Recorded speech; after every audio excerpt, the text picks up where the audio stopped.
Okay, ladies and gentlemen, it is a beautiful morning here in southeastern Massachusetts. And what a better time than to talk about your Cleveland Cavaliers from the land. One of the best nicknames of a city of all time. I don't know. Ohio gets a lot of shit, just like in general. And I'm not saying it doesn't deserve some, Ohio's not the best, but I don't know if it's it should be the worst. I mean, it's one of those states that always decides elections. Rock and Roll Hall of Fame. I actually did my state fair on Ohio in 4th grade because I like Ken Griffey Jr. of the Cincinnati Reds. So let's ease up on Ohio a little bit. I'm not saying completely lay off, but let's take it easy. And listen, their basketball team, Cleveland, not the Ohio basketball. I guess they are the only Ohio basketball team. But the Cleveland basketball team, these Cavaliers, just traded for and signed Lauri Markkanen in exchange for Larry Nance. And then Derek Jones goes to the Bulls and all that. You know the trade. And what do we think? Well, what do we think? Well, from a basketball standpoint, if you look at the Cavs roster right now, it doesn't make a ton of sense. It's basically all kind of point guards and front court guys. There's not a lot of wings. It's basically Isaac Okoro and Keddy Medi Osman as their only guys that you could feel really comfortable playing at the three of a conventional small forward. Obviously, NBA is getting a lot more kind of positionless, and it's more just kind of guard, forward, center type. But they don't have a lot of guys that are that traditional three. And I don't worry about it so much offensively, just because Sexton's kind of a dog on offense. Markkanen's kind of an offensively minded guy. But defensively, I mean, most of the league has a premier scorer at the three or on the wing.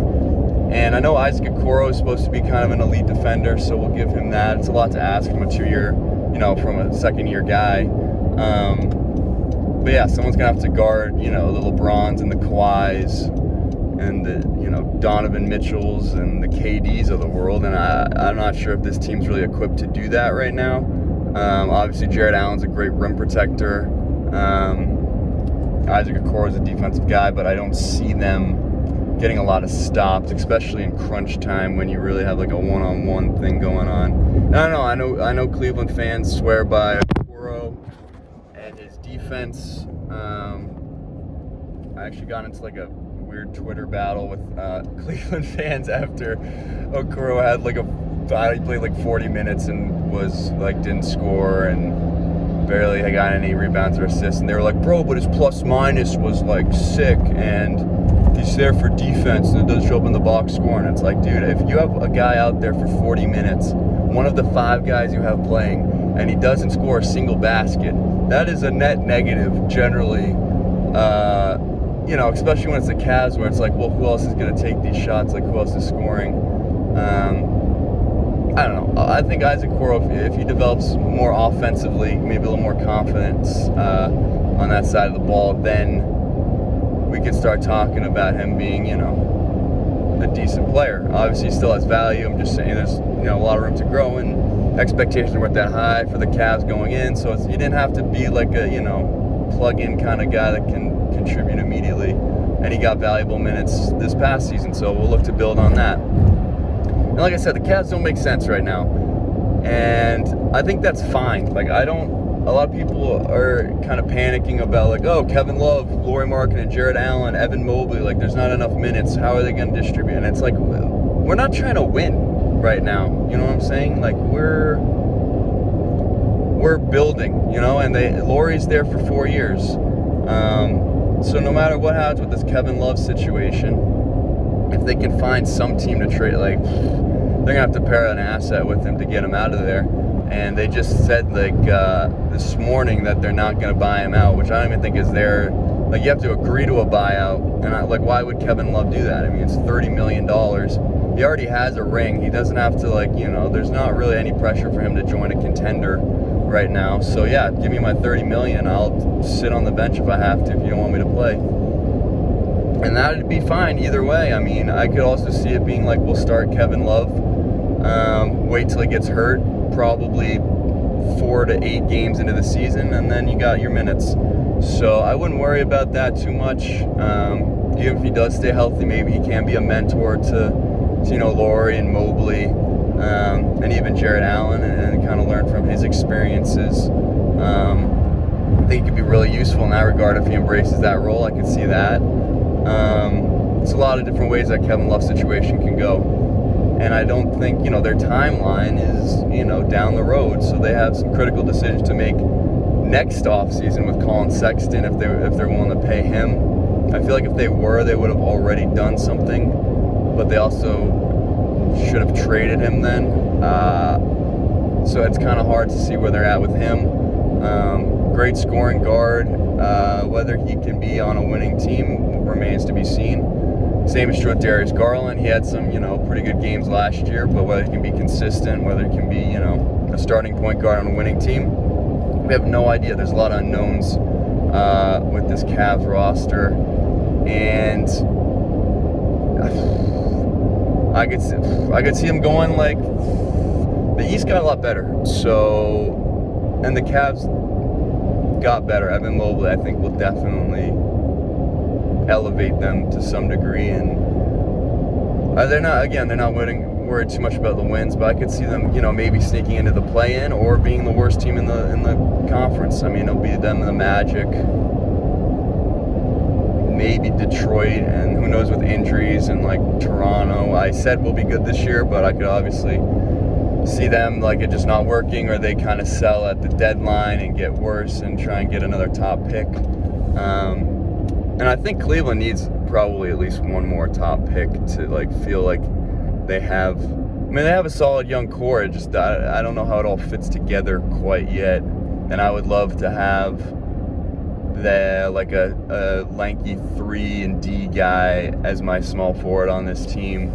And maybe, I don't think they get out of that Kevin Love. They're tied up with all that money that's just sitting there, and that sucks because, I'm acting as if they could sign free agents, or free agents would want to come to Cleveland, which is a big assumption, but they might have to overpay. And if they have, the funds, Mikal Bridges on this would be sick. Always on that turn. Something like that, I could see working really well. And maybe Isaac Okoro becomes Mikal Bridges. There's no way to know that yet. Jesus, that lawn is very long, and he's mowing it. The mower's gonna get chewed up. What else about Cleveland? I think I don't even know. At this point, there's no faith in Cleveland. It was LeBron saved them those years, and that's just a testament to the player LeBron is. I don't think their front office necessarily has been great. I like that they're being somewhat aggressive. I do think they'll miss Larry Nance though. I'm not really sure why they favored Markkanen over Larry Nance, which is now Larry Nance is older, so there's that. I think he's still better fit, and maybe that's okay. Again, if he would have been, you have to think about the guys who are going to be gone when the team's supposedly good, which would be Kevin Love won't be there. Larry Nance probably wouldn't have been there, and if he was, he would be 30 something, or 30, 31. Cedi Osman